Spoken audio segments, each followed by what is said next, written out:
Kawan-kawan, hari ini 17 Juli 2024 kembali kami turun ke jalan.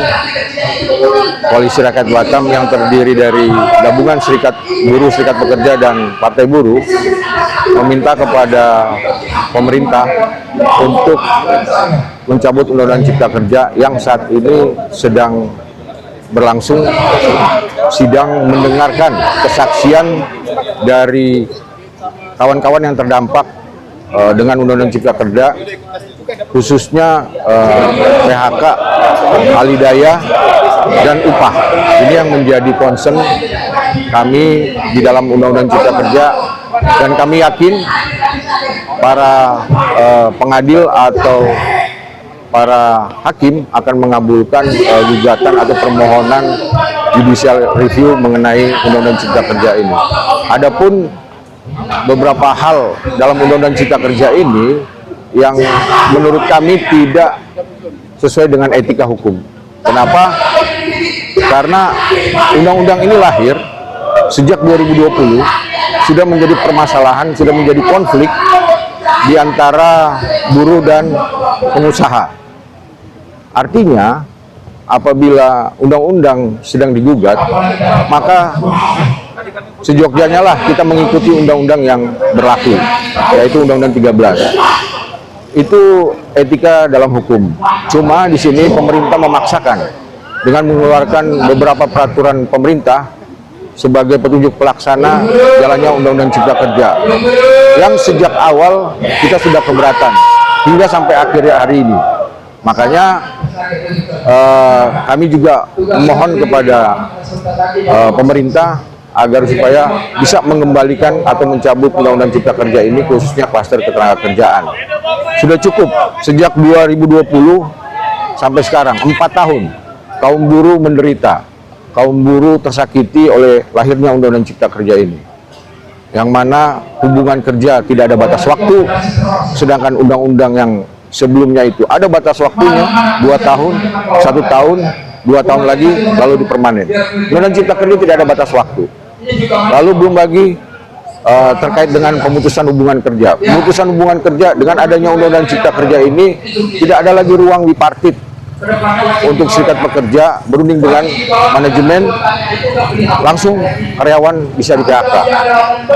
Belum ditambah lagi dengan penetapan upah minimum, yang mana penetapan upah minimum sejak menggunakan Undang-Undang Cipta Kerja itu berdasarkan pertumbuhan ekonomi atau inflasi dikalikan dengan indeks alfa. Nah, ini juga bertentangan dengan norma-norma hukum sebelumnya, yang mana kita sekarang ini hidup sesuai dengan kebutuhan. Ya, upah kita naik itu bukannya naik, tapi hanya menutupi kenaikan dari bahan-bahan pokok. Terlebih lagi di tahun 2024 ini, itu ada beberapa kebutuhan pokok yang naik. Gas kemarin naik 30%, tarif parkir naik 100%, PPh 21 naik, belum lagi ditambah ini dengan tarif dasar listrik naik. Baru lagi ini ada rencana pemerintah untuk menaikkan bahan bakar minyak. Nah, ini tentu akan memberatkan kita. Apabila upah nanti tidak naik 15%, maka daya beli buruh akan menurun.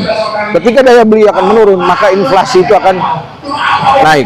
Nah, kalau inflasi itu akan naik, maka akan terjadi kesenjangan sosial di masyarakat. Ini yang menjadi concern kita terkait dengan Undang-Undang Cipta Kerja.